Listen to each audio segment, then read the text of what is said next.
State bank of India, जिसको कि हम सरप्राइज बैंक ऑफ इंडिया भी बोलते हैं, इसका एग्ज़ाम एक अलग ही लेवल पे होता है, मेंस का स्पेशली। और यहाँ पर आपको बैलेंस क्रिएट करना आना चाहिए। अब ये एग्ज़ाम बेशक से पीओ लेवल का हो या फिर क्लरिकल लेवल का हो, दोनों के लिए आपको प्रिपरेशन सेम तरीके से करनी होगी, तभी जाके आप ये मेंस क्वालिफाई कर सकते हो। सो आज हम एसबीआई क्लरिकल, जो अभी होने वाला है 2024 का एग्ज़ाम, कंडक्ट होगा अराउंड मार्च में 2025 में। इसके रिगार्डिंग बात करेंगे कि क्या स्ट्रेटजी होनी चाहिए और कैसे मेंस में हम लीड जनरेट कर सकते हैं। इससे पहले मैं आपको एक बात बता दूं, काफ़ी बच्चों का एक मिसकंसेप्शन रहता है कि अगर हम एसबीआई क्लर्क प्री या मेंस की तैयारी करेंगे तो हम इसे क्वालिफाई कर सकते हैं। यानी कि इसकी प्रिपरेशन अलग है और एसबीआई पीओ की प्रिपरेशन अलग है। तो अगर ऐसा कुछ आपके दिमाग में है या किसी ने बोला है, तो वो कंप्लीट फॉल्स स्टेटमेंट है। वो स्टेटमेंट ठीक नहीं है और इसका जो हर्जाना है वो आपको फेस करना पड़ सकता है। तो करना क्या है और क्या सही अप्रोच है? So now we are talking about the right approach to qualify SBI PO and clerical both examination. So PO की मेंस की स्ट्रेटेजी एसबीआई की ऑलरेडी हम अपलोड कर चुके हैं 3 से 4 दिन पहले, जाके आप उसको देख लेना। एंड आज हम बात करेंगे क्लरिकल मेंस की स्ट्रेटेजी के बारे में। और प्रीलिम्स की स्ट्रेटजी भी ऑलरेडी अपलोड कर दी गई है एसबीआई क्लरिकल की, तो उसकी हम बात नहीं करेंगे। अगर आपको क्लरिकल प्रीलिम्स की स्ट्रेटजी देखनी है तो जाके आप देख सकते हो, हमने 2-3 दिन पहले ही अपलोड की थी, राइट। तो चलिए डिस्कस करते हैं मेंस है क्या और क्या इसका वेटेज रहता है कौन से सब्जेक्ट का, उसकी थोड़ी सी बात कर लेते हैं। तो आप सभी को मालूम होगा इतना तो कि रीजनिंग आता है मेंस एग्जामिनेशन में, एसबीआई क्लर्क या फिर पीओ दोनों में ही। लेकिन यहाँ पर हम बात कर रहे हैं क्लरिकल की। तो रीजनिंग है, क्वांट है, इंग्लिश और जीए, जिसको हम करंट अफेयर्स भी बोलते हैं, राइट। अब यहाँ जो वेटेज रहता है, टोटल जो मार्क्स रहते हैं वो 200 नंबर का रहता है, ये आपको मालूम होगा अच्छे से। करंट अफेयर्स जो है वो 50 नंबर की रहती है, 50 मार्क्स की। इंग्लिश 40 मार्क्स की रहती है। अब यहाँ पर आप एक चीज देखो, जो 90 मार्क्स है जीए और इंग्लिश के, ये लेके आ रहा है, और बाकी के जो मार्क्स है रीजनिंग और क्वांट के, ये इनके रहते हैं यहाँ पर, राइट। अगर आप ध्यान से देखोगे तो जो बच्चा क्लरिकल का प्रीलिम्स क्वालिफाई कर रहा है, वो ऑलरेडी उस एक स्टेट पे है जहां पर वो मेंस में भी बैलेंस कर सकता है रीजनिंग और क्वांट को, यानी कि एवरेज तो परफॉर्म कर ही सकता है। अब यहाँ पर एक चीज समझने वाली ये है कि आप किसी भी स्टेट से फॉर्म भरते हो क्लरिकल का, किसी भी कैटेगरी से, तो आपकी जो कैटेगरी होती है, तो हम बात कर रहे हैं ईच कैटेगरी की। उस एक कैटेगरी में जो बच्चे फाइनल सेलेक्ट होने वाले हैं, मैं बात किसकी कर रहा हूँ, फाइनल की। तो जो बच्चे फाइनल सेलेक्ट होंगे मेंस के बाद, उनमें से हार्डली 20% बच्चे ऐसे रहते हैं जो रीजनिंग या क्वांट में या फिर दोनों में ही बहुत ही अच्छे रहते हैं, या तो किसी एक में या फिर दोनों में। तो अगर आप इनको साइड में हटा दोगे, 20% को, ये आपकी कैटेगरी वाइज हो सकता है, तो जो बाकी के 70 to 80% बच्चे रहते हैं, उनका रीजनिंग और क्वांट एवरेज रहता है। पहले तो आप ये समझो, ताकि आपके दिमाग में ये डर ना रहे कि रीजनिंग और क्वांट में आपको पीएचडी करनी पड़ेगी। ऐसा बिल्कुल नहीं है। आपको एवरेज परफॉर्म करना है और एक्यूरेसी मेंटेन करनी है, कौन सा क्वेश्चन अटेम्प्ट करना है कौन सा नहीं करना, ये स्किल आप में होनी चाहिए। तो एग्जाम क्वालिफाई कैसे होगा? मैं हमेशा से ये चीज़ बोलते आया हूँ अप्रैल 2024 से, और आज तक जितने एग्जाम हो चुके हैं, हर एक एग्जाम में इंग्लिश और करंट अफेयर्स ही गेम चेंजर होता है। ये मैं बात कर रहा हूँ 70-80% बच्चों की, जो एग्जाम क्वालिफाई करते हैं और जो फाइनल सिलेक्शन लेते हैं, चाहे वो पीओ हो या फिर वो क्लरिकल हो।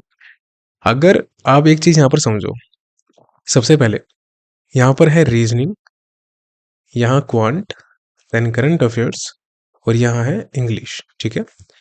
चलो एक काम करते हैं, हम रीजनिंग को यहाँ से हटा देते हैं और यहाँ पर हम लिख लेते हैं रीजनिंग साइड में। तो ये हम एक बेसिकली डीआई सा बना रहे हैं, एक ग्राफ बना रहे हैं, सो दैट आप समझ सको कि एक्चुअली में मार्किंग कैसे होगी और बच्चे कैसे अटेम्प्ट करते हैं। तो यहाँ पर स्टूडेंट ए है, यहाँ पर बी है, एंड यहाँ पर सी है। एक और ले लेते हैं जो कि स्टूडेंट डी है, राइट। अब यहाँ पर ये जो क्वांट और रीजनिंग, करंट अफेयर्स, इंग्लिश, ये सब सब्जेक्ट्स हैं, इनमें हम बात कर रहे हैं मार्क्स की। किसकी बात कर रहे हैं हम? ये मार्क्स है सारे, टोटल जितने भी है। और टोटल कितने मार्क्स होते हैं? 200 मार्क्स होते हैं। ठीक है, यहाँ पर टोटल मार्क्स है हमारे 200।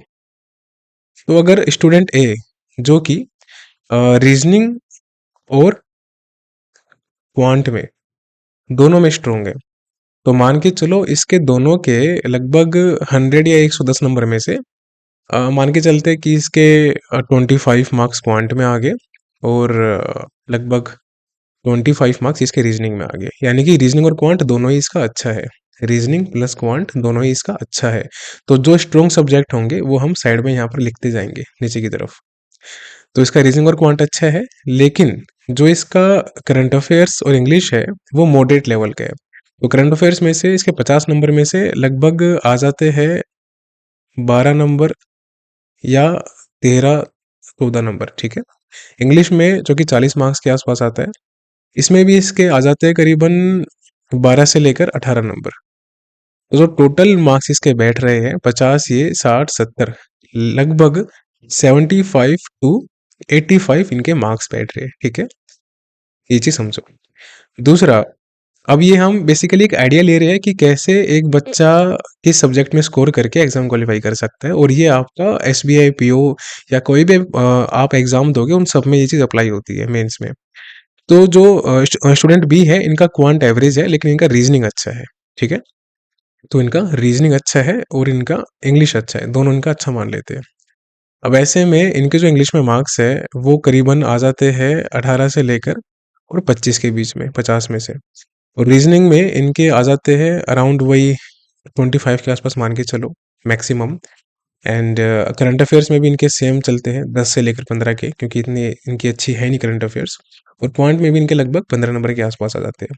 तो अगर हम टोटल एड अप करेंगे तो ये भी जो नंबर बैठेंगे वो लगभग 75 to 80 के आसपास बैठेंगे आराम से, ज़्यादा भी हो सकते हैं।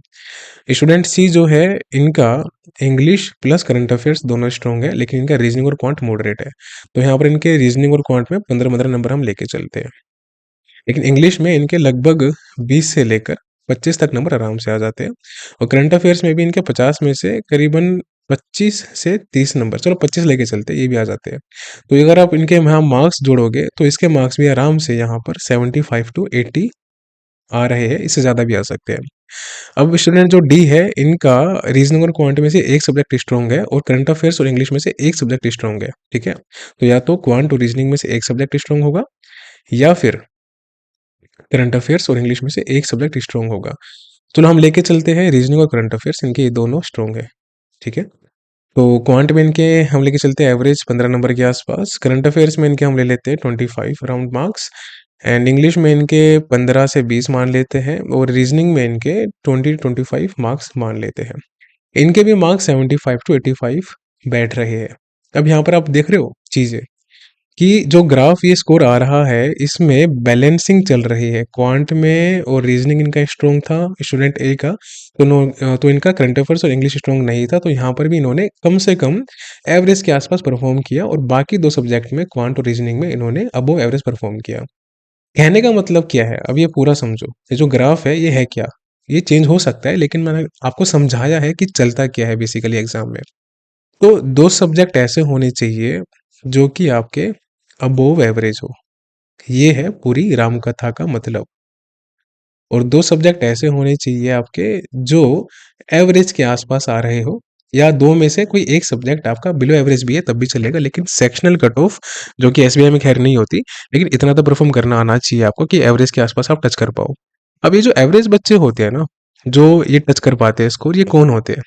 तो एवरेज बच्चे वो होते हैं जिनका रीजनिंग और क्वांट में हम मान के चलते हैं तो उनका रीजनिंग और क्वांट बहुत अच्छा नहीं होता, लेकिन ये इतना परफॉर्म कर लेते हैं कि अगर एक टॉपर, लाइक अगर हम बात करें क्वांट सेक्शन की, तो अगर वो क्वांट में 25 नंबर ला रहा है एक जो कि टॉपर है, तो एक एवरेज बच्चा आराम से 12 से लेकर 15 तक स्कोर कर लेता है।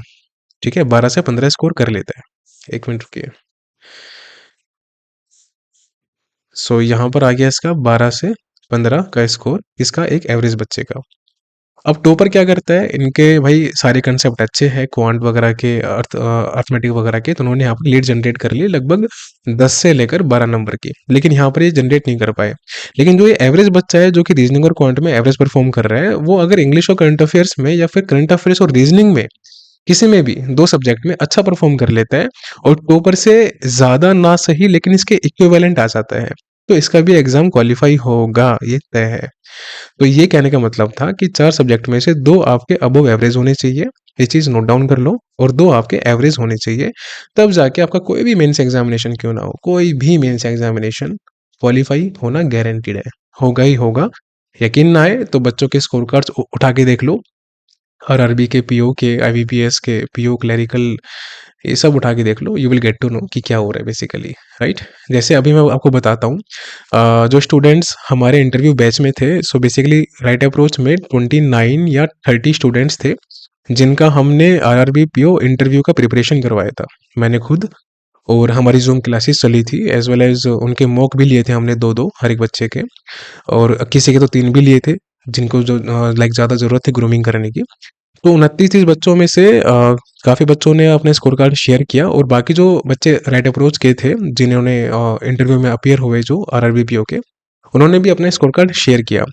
तो यहाँ पर हमारे करंट अफेयर्स में जो एवरेज बच्चा था वो आराम से 12 प्लस टच कर रहा था, आराम से, जिन्होंने थोड़ी बहुत भी अच्छे से मेहनत की होगी। और हमारा जो स्कोर है करंट अफेयर्स का, वो काफ़ी बच्चों को जो इंटरव्यू में आए हैं वो 17, 18, 19 ऐसे ऐसे आया है। अब आप सोच के देख लो कि आरआरबी पीओ जैसे एग्जाम में 40 में से हमारे इतने स्कोर आ रहे हैं, और ये आरआरबी पीओ का एग्जाम इतना डेडली होता है कि यहाँ पर 10 नंबर लाना भारी पड़ जाता है। जो बच्चा 6-6 महीने की करंट अफेयर्स की कंपाइलेशन लीड करके जाते हैं, उनके भी इतने नंबर आ पाते हैं, 10 से 12, 15, लेकिन हम यहाँ पर पहुंच चुके हैं।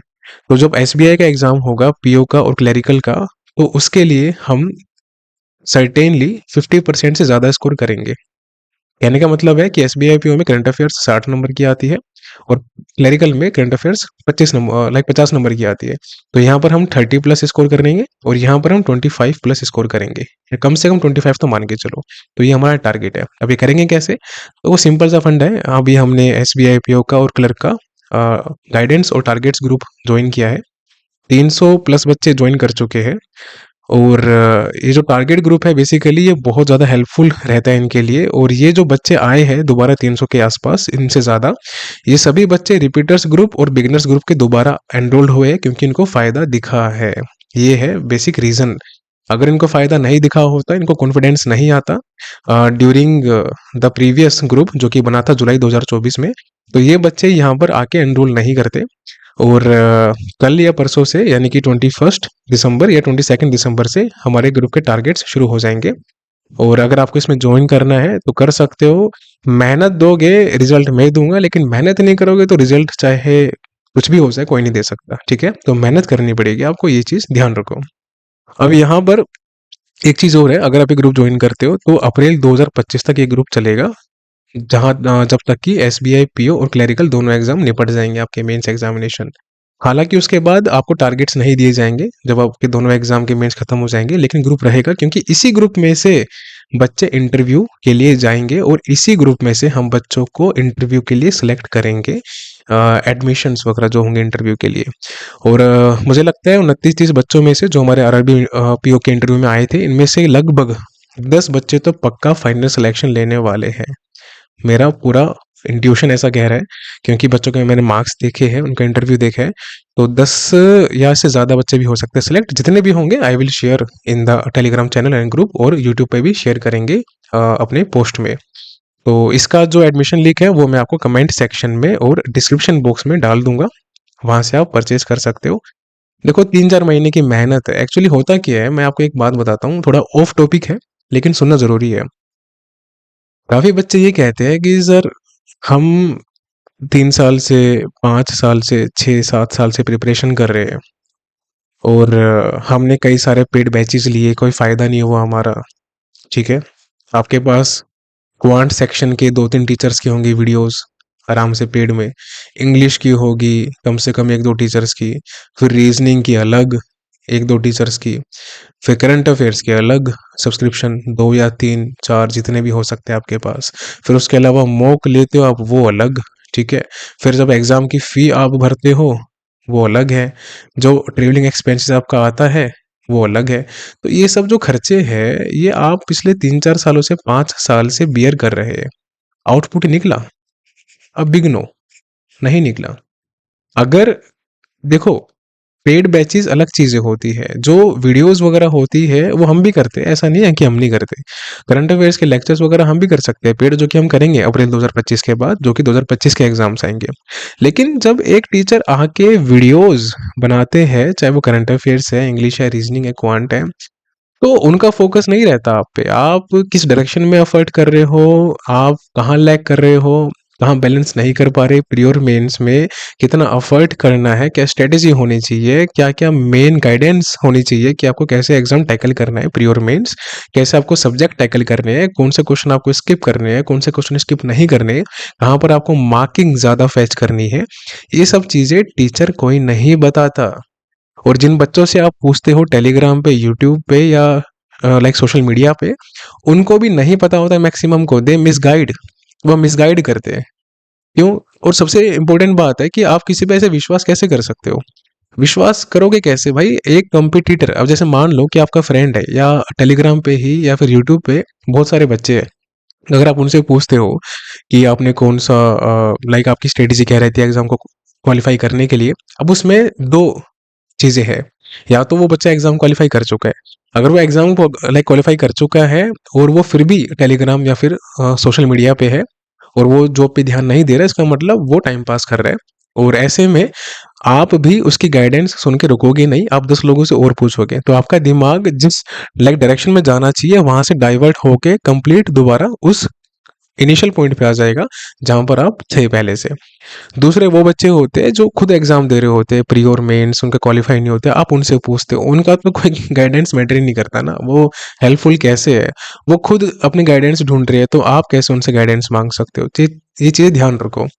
तो यहाँ पर अगर एक टीचर, एक मेंटोर कभी भी आपको गाइड करता है एक पर्टिकुलर कंबाइंड एटमॉस्फेयर में, तो वहाँ पर भी 3 तरह के बच्चे होते हैं। जैसे मान लो कि अभी 300 बच्चे हमारे पास है, एसबीआई, पीओ और क्लर्क लाइक ग्रुप के अंदर। 300 में से 100 बच्चे ऐसे होंगे जो सिंसियर एफर्ट करेंगे, एकदम सिंसियर एफर्ट, जिनको एक्चुअली में सिलेक्शन चाहिए ही चाहिए किसी कीमत पे, वो करेंगे मेहनत दिन रात। 100 बच्चे ऐसे होंगे जो कभी मेहनत करेंगे, कभी नहीं करेंगे, ठीक है? इस तरीके के होंगे। बाकी के जो 100 बच्चे होंगे, उनमें काफ़ी बच्चे ऐसे होते हैं जो सोते रहते हैं, जिनको बाद में होश आता है, या जो पहले एफर्ट करेंगे फिर बाद में सो जाएँगे, सेल्फ डाउट्स वगैरह ये सब करने लगते हैं। जो टीचर आपको स्ट्रेटजी और गाइडेंस प्रोवाइड कर रहे हैं, आप उसको ना सुनते हुए अपना दिमाग लगाते हो। यही गलती आप करते आ रहे हो हमेशा से, कि आप डायरेक्शन लेस हो जाते हो। आपने अपने हाथ-पैर मार लिए ना 3 साल, 5 साल, 6 साल, 7 साल, जितने आपने करना था ट्राई, अब जैसा टीचर कह रहे हैं वैसा कर लो एटलीस्ट, रिजल्ट देख लो, मिल जाएगा। तो यहाँ पर ये चीज़ समझने की ज़रूरत है। ये जो आपने इतने सारे सब्सक्रिप्शन लिए हैं, इतने आपने मॉक टेस्ट के हर साल 2-3 हज़ार रुपए पे किए हैं, एग्ज़ाम फ़ीस के आपने 5-6 हज़ार रुपए जो पे करते हो, फिर आप ट्रैवलिंग एक्सपेंस अलग से पे करते हो, उसके बाद भी जब रिजल्ट्स नहीं मिलते ना, प्री या फिर मेंस आपका क्वालिफाई नहीं होता, तो बच्चा मेंटली डिसहर्टन हो जाता है, शैटर्ड हो जाता है। तो ये चीज़ें कोई नहीं बताएगा आपको, कभी भी नहीं बताएगा। मेरा काम है बच्चों को गाइड करना, उनको करंट अफेयर्स देना, उनका सिलेक्शन करवाना, और मुझे बड़ी खुशी मिलती है जब बच्चे सेलेक्ट होते हैं और कमेंट में आके या फिर टेलीग्राम पे मुझे पर्सनली अप्रिशिएट करते हैं, मुझे अपने रिजल्ट्स सेंड करते हैं, आई फील हैप्पी। तो ये बात आपको मैंने इसलिए बताई है कंप्लीट एकदम, ताकि आपको रियलाइज़ हो कि सिर्फ पेड बैचेस खरीदने से डायरेक्शन नहीं होती, और किसी भी इंसान को मतलब नहीं है इस बात से कि आपका सिलेक्शन हो या ना हो। आपका सिलेक्शन ना हो, कोई दिक्कत नहीं, वो तब भी खुश है, क्योंकि ना उनसे उनका कुछ बिगड़ रहा है, ना उनको कुछ मिलेगा उस चीज़ का। लेकिन आपका सिलेक्शन रुक गया तो आपको दिक्कत होगी, आपका टाइम खराब होगा, आप मेंटल प्रेशर में आ जाओगे, और कई बच्चे तो डिप्रेशन में चले जाते हैं, यहाँ तक ऐसा भी होता है। तो इस चीज़ से सावधान रहो कि अपने डायरेक्शन को हमेशा राइट ट्रैक पे रखो। ये जो राइट ट्रैक है, अगर ये नहीं मिला, तो फिर आप चाहे 4 साल लगा लो, आपका प्री भी क्वालिफाई नहीं होगा, या क्या पता मेंस भी क्वालिफाई ना हो। और अगर आपका राइट ट्रैक एकदम ठीक है, तो 3 से 4 महीने भी बहुत होते हैं रिजल्ट्स देखने के लिए, और ऐसा हुआ है हमारे साथ, बहुत हुआ है, जाके रिव्यूज़ देख सकते हो। खैर ये सब बातें आपको मैंने बताई है सो दैट आपका दिमाग ओपन हो कि एक्चुअली में चल क्या रहा है कंपटीशन में। तो ये जो पूरा ग्राफ था ये आपने समझ लिया होगा कंप्लीट एकदम। अब हम बात करते हैं कि एक पर्टिकुलर स्ट्रेटेजी क्या हमको लेके चलनी है फॉर एसबीआई क्लरिकल हर एक सब्जेक्ट में। देखो, करंट अफेयर्स जो है वो आप सभी को करनी होगी सितंबर 2024 मंथ से। अब सर इतना पीछे क्यों जाना है? देखो, ये एसबीआई का एग्जाम है, इसको हल्के में मत लो, इसको हल्के में मत लो, ये आपको रुला देगा। अगर आपने शॉर्टकट मारा कि सर हम दिसंबर से कर लेंगे या फिर जनवरी से कर लेंगे, तो गिरोगे नीचे, बहुत बुरा गिरोगे। फिर होश आएगा कि सर ने बोला था कि सितंबर से कर लो, क्योंकि क्वेश्चन तो सितंबर अक्टूबर नवंबर सारे मंथ से आए थे। तो सितंबर अक्टूबर नवंबर दिसंबर 4 महीने ये हो गए, जैन फेब। तो एसबीआई क्लरिकल के लिए, क्योंकि एसबीआई क्लर्क का जो मेंस है वो मार्च लास्ट तक होगा, अगर मार्च लास्ट ना भी हुआ, अप्रैल फर्स्ट और मिड वीक भी होता है, तब भी आपको सितंबर मंथ से करनी है। और पीओ के लिए भी, सो ये क्लरिकल के लिए और पीओ के लिए, दोनों के लिए आपको सितंबर मंथ से करंट अफेयर्स करनी है। कहाँ से करनी है? राइट अप्रोच के लेक्चर सभी शुरू हो जाएंगे, वो फॉलो कर लो। मैं गारंटी दे रहा हूँ टॉपर्स में मार्क्स आएंगे, ये मेरी आपसे फुल गारंटी है।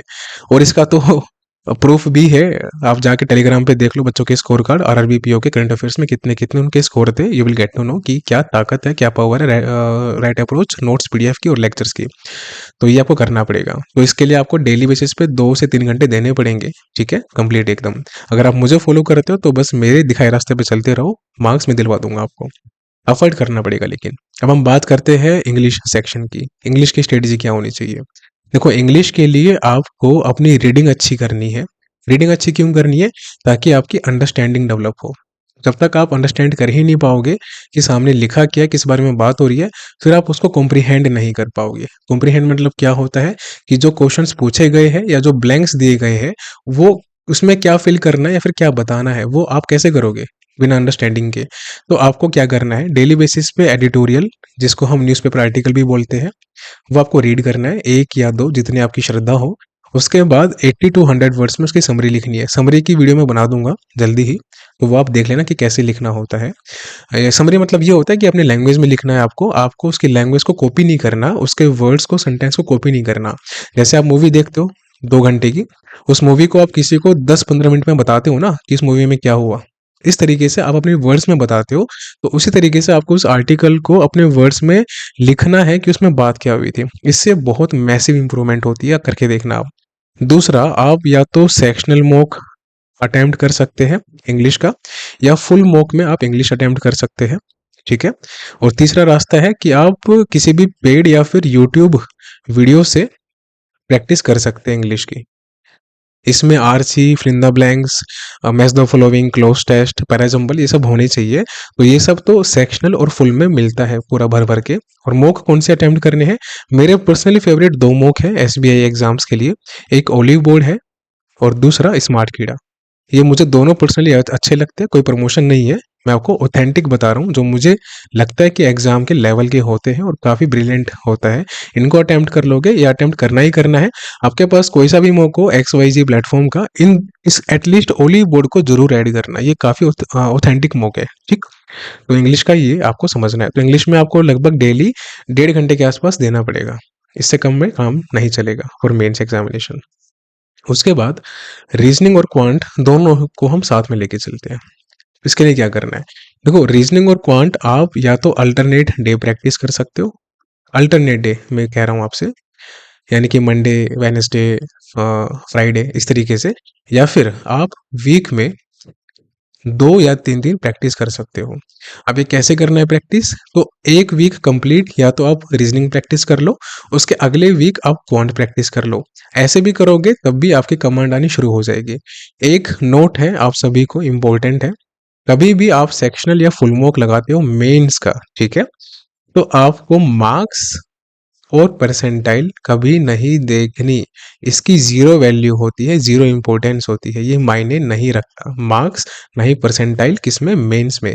लेकिन ये दोनों चीजें मैटर करती है किसमें? प्रीलिम्स एग्जामिनेशन में। जब आप प्री के मॉक लगाते हो तो वहां पर ये मैटर करता है दोनों। इस दोनों ना सही, परसेंटाइल मैटर करता है, नोट मार्क्स एक्चुअली। तो प्रीलिम्स में परसेंटाइल मैटर करता है, लेकिन मेंस में ना ही मार्क्स मैटर करते हैं ना ही परसेंटाइल मैटर करती है। ये आपको समझ में आ गया होगा। क्यों? क्योंकि मेंस का जो लेवल रहता है मॉक का, वो डिपेंड करता है कौन कैसे क्वेश्चन सेट कर रहे हैं मॉक वाला। और मैंने काफ़ी बच्चों को मेंस में फेल होते हुए देखा है जिनका मॉक्स में 90 प्लस परसेंटाइल आता है, और काफ़ी बच्चों को मैंने मेंस क्वालिफाई करते हुए देखा है जिनका परसेंटाइल 40-50 भी आ जाता है। ये है रियलिटी। तो कहने का मतलब ये है कि मेंस एग्जाम जो है वो आपका टफ माइंडसेट मांगता है कि आपका माइंडसेट कैसा है, आप पैनिक तो नहीं हो रहे, प्लस आपको कौन सा क्वेश्चन चूज करना है, यानी कि आपको चूज ही होना पड़ेगा। और तीसरा कि जब आप किसी क्वेश्चन पे स्टक हो जाएंगे तो आपको उसको स्किप करना आना चाहिए। ये तीन क्वालिटी एक मेंस एग्जामिनेशन मांगता है। अगर इन तीनों में से एक भी मिस है आपके अंदर, तो आप सर्टेनली अपना मेंस बिगाड़ के आओगे और कहीं ना कहीं गलतियां करके आओगे। तो ये चीज़ ध्यान रखना है कि रीजनिंग और क्वांट की प्रैक्टिस या तो आपको अल्टरनेट डे करनी है या फिर वीक में 2-3 दिन करनी है। अब सोर्स कौन सा होना चाहिए? देखो, सोर्स सेम वही रहेगा। या तो आप सेक्शनल मॉक से प्रैक्टिस कर सकते हो या फिर आप फुल मॉक से प्रैक्टिस करते हो, आप पे डिपेंड करता है जो भी आपके पास अवेलेबल है। या फिर आपके पास जो भी पेड वीडियोस वगैरह है या फिर यूट्यूब वीडियोस वगैरह आप देखते हो, तो वहां से भी आप प्रैक्टिस कर सकते हो। ये आपके पास चारों चीजें हैं, जो आपको अच्छा लगे वो करना है। अब बात आती है कि सर क्या पीडीएफ से प्रैक्टिस कर सकते हैं? तो देखो, अगर हम बात करें मेंस की, तो हाँ, आप पीडीएफ से प्रैक्टिस कर सकते हो, लेकिन पीडीएफ ऐसे ही किसी प्लेटफॉर्म की नहीं होनी चाहिए कि बहुत ही कॉम्प्लिकेटेड क्वेश्चन डाल दिए जो आपसे सोल्व ही नहीं हो रहे 2-3 दिन तक। ऐसा नहीं करना। एक स्टैंडर्ड होता है एग्जाम की, एक डिमांड होती है और हमको उसको फुलफिल करना आना चाहिए कि वो डिमांड क्या है एग्जाम की। तो पीडीएफ को हमेशा 10-20% ही रखना बस वेटेज में। बाकी का जो 80% है वो इस पे फोकस करना, सेक्शनल वीडियोस इन सब पे। ये आपका बेड़ा पार करवाएगा, मैं आपको बता रहा हूँ। ठीक, क्योंकि सारे टॉपर्स यही करते हैं और आपको यही करना है।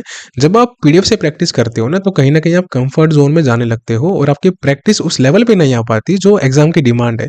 लेकिन जब एक ऑथेंटिक मॉक, जैसे हम बात करें ओलिव बोर्ड की, अगर ये जब क्वेश्चन सेट करता है ना सेक्शनल मॉक में या फिर फुल मॉक में, तो उसका एक स्टैंडर्ड होता है। और जब आप एग्जाम में जाओगे then you will get to know कि हाँ, जो मैंने मॉक में क्वेश्चन सोल्व किए थे वो थोड़े से टफ थे उससे, या उसके लेवल के हो सकते हैं, और आपको उससे बहुत ज्यादा फायदा मिलेगा। तो मेंस जो है वो आपकी प्रैक्टिस का एक्सपोजर मांगता है कि बस आपकी प्रैक्टिस चलती रहनी चाहिए, रीजनिंग, क्वांट, इंग्लिश, ये सब की। और जो करंट अफेयर्स है वो आपको सितंबर से करनी है, और हर एक मंथ का आपको 4 से 6 बार रिवीजन करना है, किसी भी हालत में करना है। इससे कम में काम नहीं चलेगा। कोशिश करना, अगर 6 टाइम प्लस हो जाए तो कहना ही किया, you are a brilliant student और आप एग्जाम फोड़ के आओगे। तो जितना हो सके ना करंट अफेयर्स में इंग्लिश में लीड जनरेट कर लो, और अगर इन केस आपकी इंग्लिश अच्छी ना हो तो करंट अफेयर्स के साथ या तो रीजनिंग या फिर क्वांट, किसी दो में इतना अच्छा स्कोर लेके आओ अबो एवरेज कि आपको कोई दिक्कत ही ना हो। इंग्लिश में अगर आपके एवरेज भी आ रहे हैं या फिर आपके बिलो एवरेज भी आ रहे हैं तो वो कंपेंसेट हो जाएगा। लेकिन अगर आपके 3 सब्जेक्ट एवरेज है या फिर बिलो एवरेज है तो फिर आपका एग्जाम क्वालिफाई नहीं होगा। और यही रीजन है कि प्रीलिम्स एग्जाम क्वालिफाई करने के बाद मैक्सिमम बच्चे वो मेन से आउट होते हैं जिनका करंट अफेयर्स पे और रीजनिंग, क्वांट और इंग्लिश में से कोई एक सब्जेक्ट स्ट्रॉन्ग नहीं होता। तो आपको करंट अफेयर्स स्ट्रॉन्ग करना है और साथ में रीजनिंग, क्वांट या इंग्लिश कोई एक सब्जेक्ट स्ट्रॉन्ग करना ही करना है। तभी जाके आपका मेंस क्वालिफाई हो पाएगा और तभी जाके आप सिलेक्शन ले पाओगे। अब इसके अलावा एक लास्ट बात आपको बतानी है मुझे। जब आप मेंस की प्रैक्टिस करते हो, या कई बच्चे ऐसा होता है कि जब प्रीलिम्स एग्जाम की प्रिपरेशन करते हैं, जैसे एसबीआई क्लरिकल है या फिर एसबीआई पीओ है, तो उनका डाउट रहता है कि सर क्या हम जब तक प्रीलिम्स एग्जाम नहीं दे देते तो हम मेंस को स्किप कर सकते हैं, इसकी प्रिपरेशन को? ऐसा नहीं करना। आप वही गलती कर रहे हो जो आपने बहुत पहले की थी और जो मैक्सिमम फेलियर्स बच्चे करते हैं, वो मेंस को लाइटली लेते हैं। तो आपको प्रीलिम्स की प्रिपरेशन के साथ साथ ये तीनों चीज़ें लेके चलनी है, बैलेंस क्रिएट करना पड़ेगा, मेहनत तो करनी पड़ेगी। देखो, 12 घंटे 10 घंटे बिना उसके सिलेक्शन नहीं होगा, ये मैं आपको ऑनेस्टली बता रहा हूँ। आपने जो भी यूट्यूब पे टॉपर्स की वीडियोस देखी होगी, वो सब स्क्रिप्टेड होती है मैक्सिमम, मतलब 90% से ज़्यादा वीडियोस स्क्रिप्टेड होती है। मैं आपको प्रूव कर सकता हूँ ये, मेरे खुद के स्टूडेंट्स जाके बोलते हैं पैसा ले लेके, तो मैं क्या ही बोलूँ आपको। तो यहाँ पर तो आपको प्रीलिम्स के साथ एक तो करंट अफेयर्स लेके चलना है, इंग्लिश की प्रैक्टिस करनी है, और अल्टरनेट डे पे या फिर वीक में 2-3 दिन आपको रीजनिंग और क्वांट मेंस की कम से कम 1.5 घंटा प्रैक्टिस लेके चलना है जब भी प्रैक्टिस करोगे। तो यहाँ 1.5 घंटा आपका इंग्लिश का हो गया, 1.5 घंटा क्वांट रीजनिंग का हो गया। अगर आप रीजनिंग और क्वांट दोनों की ही प्रैक्टिस करना चाहते हो तो आप 1-1 घंटा कर सकते हो। और अगर आप किसी एक की प्रैक्टिस करना चाहते हो वीक, लाइक पूरे वीक 2 या 3 दिन, तो आप 1.5 से 2 घंटा टाइम दे सकते हो उस एक सब्जेक्ट पे उस एक दिन। और करंट अफेयर्स में आपके 2 घंटे तो जाएँगे ही जाएँगे, ठीक है? तो यहाँ पर जो टोटल टाइम आ रहा है वो आपका करीबन-करीबन 5 आवर्स के आस-पास आ रहा है और मैक्सिमम 6 भी हो सकता है। बाकी का टाइम अपना प्रीलिम्स एग्ज़ामिनेशन में दो, इसके मॉक लगाओ अच्छे से भर-भर के। अगर इसकी स्ट्रेटेजी देखनी है और अगर आपको प्रीलिम्स एग्ज़ाम क्वालीफाई करने में डिफ़िकल्टी आती है तो एसबीआई क्लर्क और एसबीआई पीओ दोनों की प्री की स्ट्रेटेजी मैंने अपलोड की थी अभी। तो वो जाके देख लेना, उसको नोट डाउन कर लेना, जैसा बताया वैसे फॉलो करना। अगले 30 दिन बाद मुझे अपडेट देना कितना आपको प्रोग्रेस मिली है, फिर आपको साथ-साथ बाकी वीडियोज़ में हम गाइड करते रहेंगे। तो उम्मीद करता हूँ आपको स्ट्रेटेजी पसंद आई होगी और अपने माइंडसेट को टफ रखो, उस पे काम करो, पैनिक नहीं होना, दिमाग को शांत रखना है। ओड्स हमेशा लाइफ में आते हैं, it is up to you कि आप उसको टैकल कैसे करते हो। तो एक ऑफिसर बनना है और अगर बैंकर बनना है तो हमेशा अपने माइंड को शांत रखना सीखो, तब जाके आप टैकल कर सकते हो। उम्मीद करता हूँ आपको ये सब लेक्चर लाइक पसंद आए होंगे, आपको स्ट्रेटेजी अच्छी लगी होगी और अगर अच्छी लगी तो एप्रिशिएट करना, अपने फ्रेंड्स में शेयर करना। मिलेंगे जल्द ही अगली वीडियो में, अभी के लिए bye bye, take care and lots of love.